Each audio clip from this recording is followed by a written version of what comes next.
So, I've been intrigued by, what would be the future of life?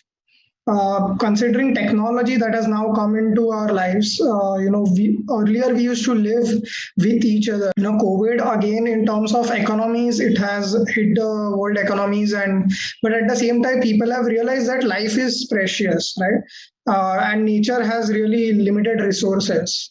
So, how do you see the future of economies? Would we go to something which is a resource-based economy, or again, or how would technologies impact us or life as such? See, in the short term, probably consumption will keep rising. But since you are talking of the COVID scenario and you are talking of probably the medium term as well,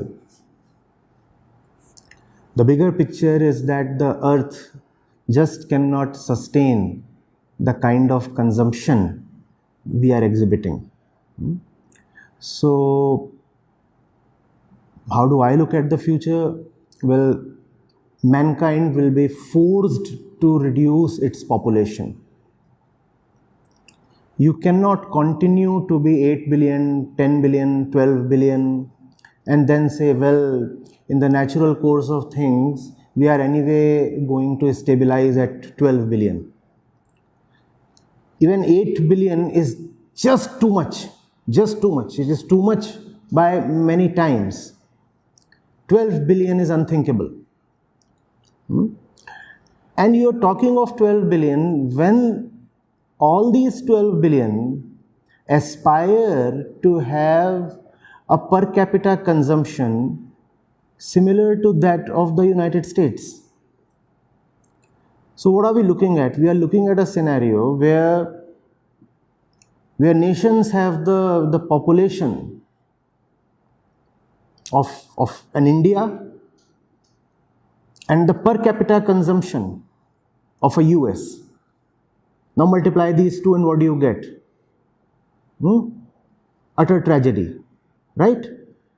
Neither are we ceasing to have kids, nor are we realizing that the good life does not consist of multiplied consumption.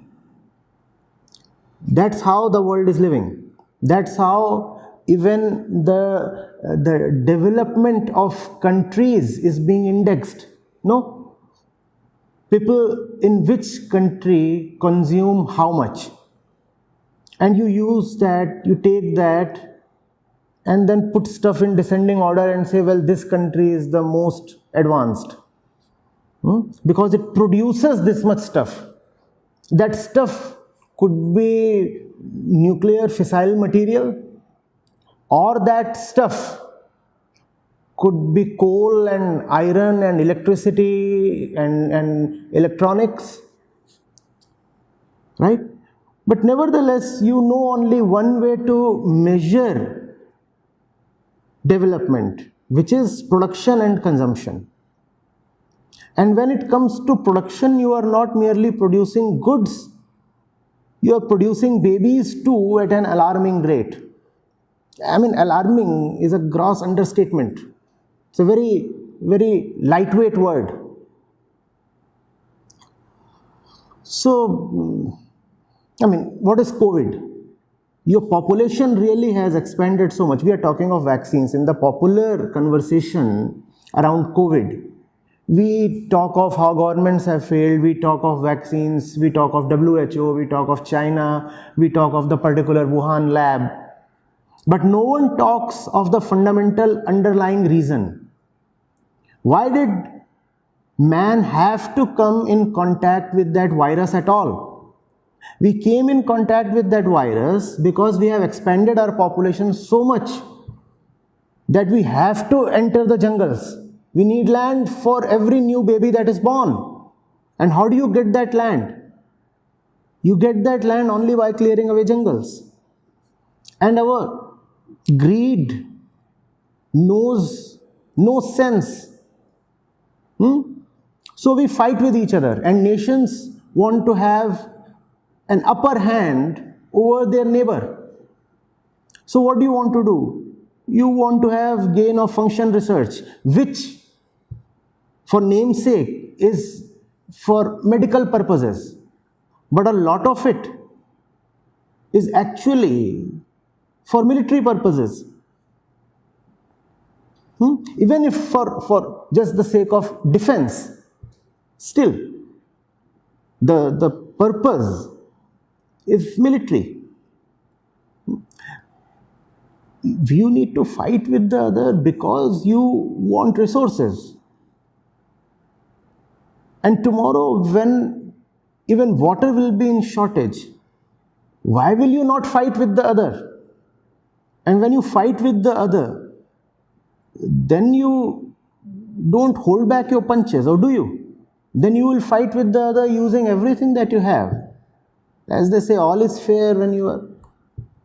So that's the thing. Unless there is this basic recognition, which you can call as a spiritual awakening, that the good life does not consist of conspicuous consumption, we are hurtling towards a great disaster. It is already upon us. You would have read that the temperature at the place where I am sitting, day before yesterday, it was 7 degrees above normal.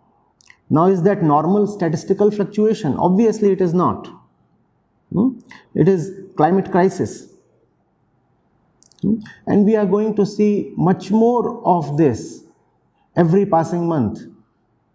I'm afraid the future is not at all bright the way we are going.